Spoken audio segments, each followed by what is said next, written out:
حضرت سلیمان علیہ السلام حضرت داؤد علیہ السلام کے بیٹے اور ان کو شجرہ یہودا سے ہوتا ہوا حضرت ابراہیم علیہ السلام سے جا ملتا ہے۔ حضرت سلیمان علیہ السلام بنی اسرائیل کے بادشاہ اور نبی گزرے ہیں۔ آپ کے والد حضرت داؤد علیہ السلام بھی بنی اسرائیل کے بادشاہ اور اللہ کے نبی تھے۔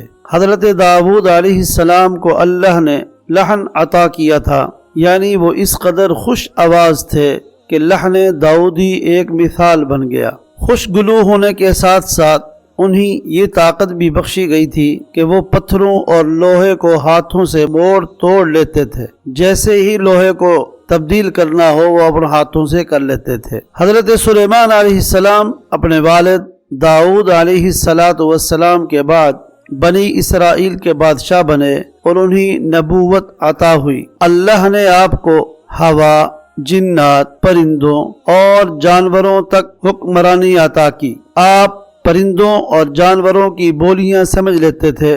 جنات آپ کے حکم سے عمارات بناتے، سمندر سے موتی نکال کر لاتے اور ہر وقت دست بستہ آپ کے دربار میں کھڑے رہتے۔ چونکہ ہوا بھی آپ کے تابع تھی، آپ کا لکڑی سے بنا ایک بہت بڑا تخت ہوا میں اڑتا رہتا اور صبح سے شام تک 1 مہینے کی مسافت طے کر لیتا۔ حضرت سلیمان علیہ السلام نے فلسطین کے مشرقی حصے میں ایک عمارت تعمیر کی جسے تاریخ میں ہیکل سلیمانی کے نام سے جانا جاتا ہے۔ اس عمارت کا بنیادی مقصد عبادت اور تابوت سکینہ کے لیے ایک محفوظ جگہ مہیا کرنا تھا۔ تابوت سکینہ نامی یہ مقدس صندوق جو حضرت آدم علیہ السلام کو دیا گیا اور ان سے ہوتا ہوا حضرت سلیمان علیہ السلام تک پہنچا، اس میں مختلف انبیاء کرام کے تبرکات، حضرت موسیٰ علیہ السلام کا عصا اور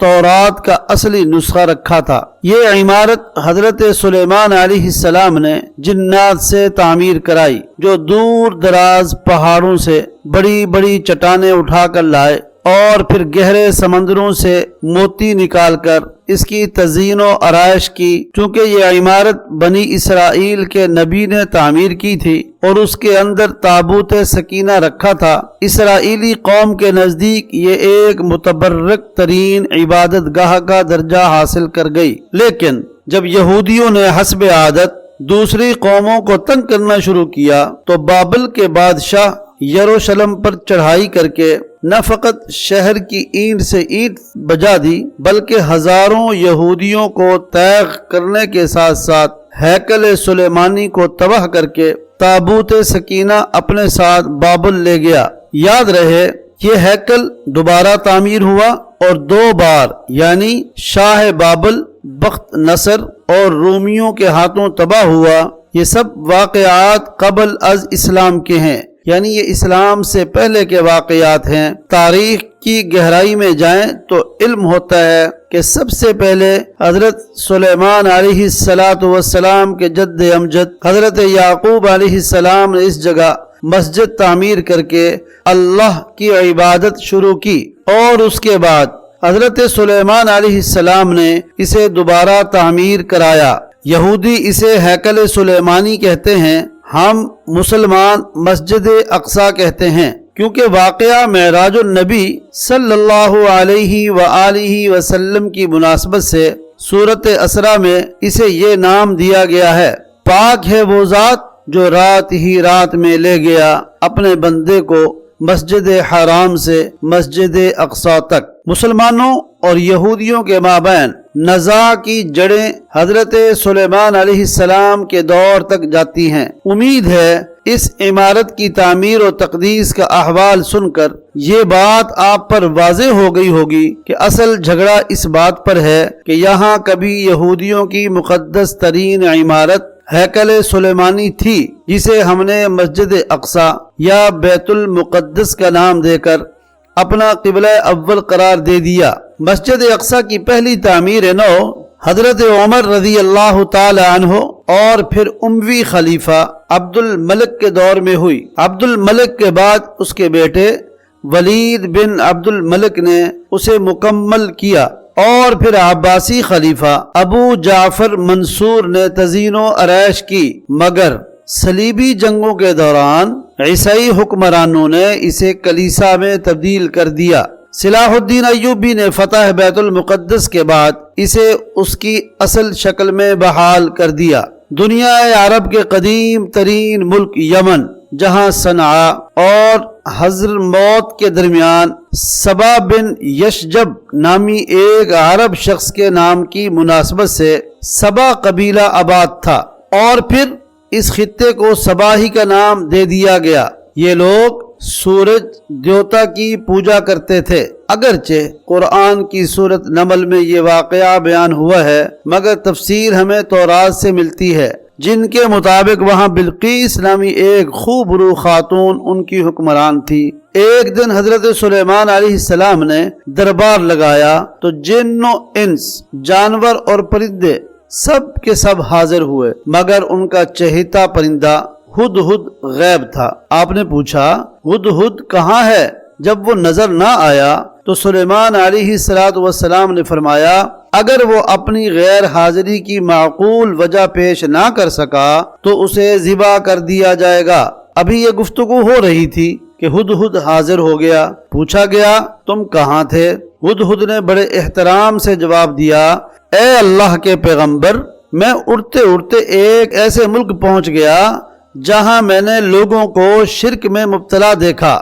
وہ آگ اور سورج کی پوجا کرتے ہیں۔ ان کی ایک رانی ہے جسے وہ بلقیس کے نام سے پکارتے ہیں۔ وہ ایک بہت بڑے تخت پر بیٹھ کر حکومت کرتی ہے۔ اس کے تخت میں قیمتی ہیرے، جواہرات اور لال و زمرد جڑے ہوئے ہیں، اور اس کے پاس تمام شاہی سامان عیش و نمائش موجود ہیں۔ حضرت سلیمان علیہ السلام نے کہا، اگر تمہاری بات سچ ہے تو میرا خط اس ملکہ تک پہنچاؤ تاکہ وہ شرک سے باز آ جائیں، اور خط پہنچانے کے بعد وہاں بیٹھ کر سنو وہ کیا رد عمل اختیار کرتے ہیں، اور پھر آ کر مجھے خبر دو۔ حضرت سلیمان علیہ السلام نے ملکہ بلقیس کو مخاطب کر کے لکھا، بسم اللہ الرحمن الرحیم، یہ عزت والا خط سلیمان کی طرف سے ہے، اور اگر تم اپنے آپ کو بڑا نہیں سمجھتے ہو تو فوراً میرے دربار میں حاضر ہو جاؤ۔ یہ خط دراصل ملکہ سبا اور اس کی قوم کی طرف دعوت اسلام تھی، انہیں شرک سے ہٹا کر توحید کی طرف لانا تھا۔ ہدہد نے خط لے جا کر ملکہ بلقیس کی گود میں گرا دیا۔ ملکہ کے دربار میں اس وقت 300 کے قریب سردار بیٹھے تھے۔ انہوں نے جب خط کا متن سنا تو طیش میں آ گئے، غصے میں آ گئے، اور کہا کہ یہ ہماری توہین ہے، ہمیں اس کا سخت جواب دینا چاہیے۔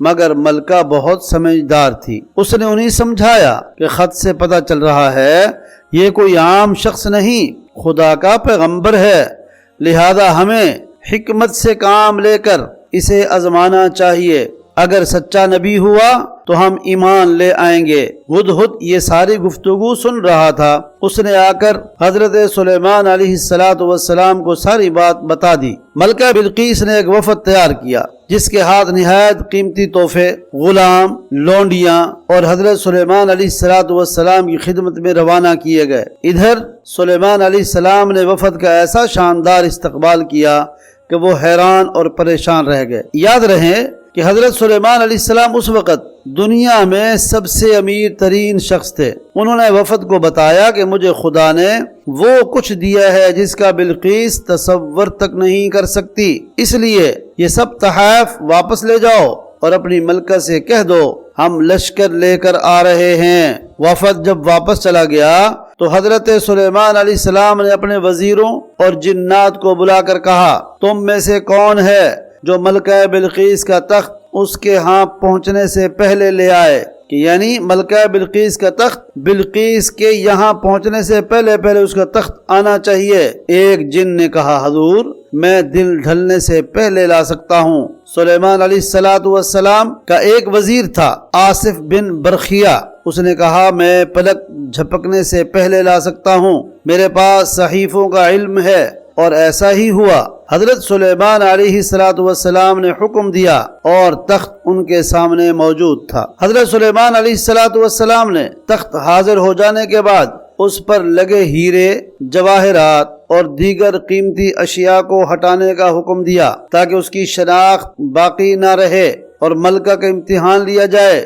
چنانچہ جب ملکہ حاضر ہوئی، استقبال ہوا، شاندار استقبال۔ اسے ایک ایسے محل میں لے جایا گیا جس کا فرش ایک مخصوص شیشے کا بنا ہوا تھا، جسے دیکھ کر گمان ہوتا تھا کہ شاید پانی کا چھوٹا سا تالاب ہے۔ لہذا جب ملکہ اس محل میں داخل ہوئی تو فریب نظر کا شکار ہو کر اپنے لباس کو دونوں ہاتھوں سے اوپر سرکا لیا تاکہ بھیگ نہ جائے، لیکن اس پر قدم رکھنے کے بعد اسے یہ جان کر حیرت اور شرم ساری محسوس ہوئی کہ یہ پانی نہیں ہے بلکہ فرش پہ لگے شیشے کا عکس ہے۔ جب اسے اس کا تخت دکھایا گیا جس کی شکل تبدیل کر دی گئی تھی، لیکن اس نے اپنی ذہانت سے اس کو پہچان لیا اور اسے اس بات کا یقین ہو گیا کہ جو شخص اس کے اتنے بھاری بھرکم تخت کو اتنی کم مدت میں یمن سے 1500 میل دور یروشلم کے شہر لا سکتا ہے، وہ یقیناً خدا کا پیغمبر ہے۔ یہ سب معجزات دیکھ کر